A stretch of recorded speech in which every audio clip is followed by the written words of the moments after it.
Mira, és una festa important perquè representa l'essència de la nostra cultura, és a dir, oberta al món, oferim la nostra cultura, la nostra llengua, tenim una visió entusiasta de la nostra llengua i la nostra cultura.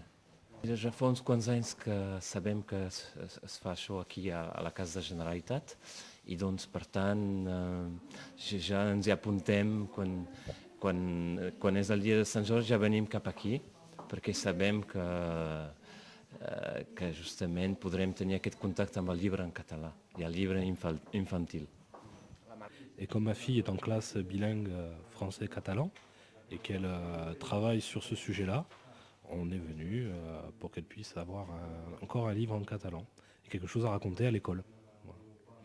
A mi m'ha semblat natural venir aquí a la Casa de la Generalitat per moltes raons. Una de les que són per mi evidents és que mon pare i el meu avi van néixer al carrer d'aquí darrere.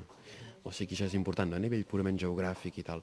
I després a nivell, jo diria, històric i cultural, ara fa uns 15 anys que aquí al Rosselló se celebra realment la Sant Jordi amb ganes, amb mitjans, fins i tot amb modernitat. I l'interès és que aquí la Casa de la Generalitat és el punt de connexió amb el sud més directe que tenim. I aquí, aquí on es pot trobar l'actualitat literària de la Catalunya Sud, jo crec que és aquí el punt de referència finalment d'aquesta festa de Sant Jordi.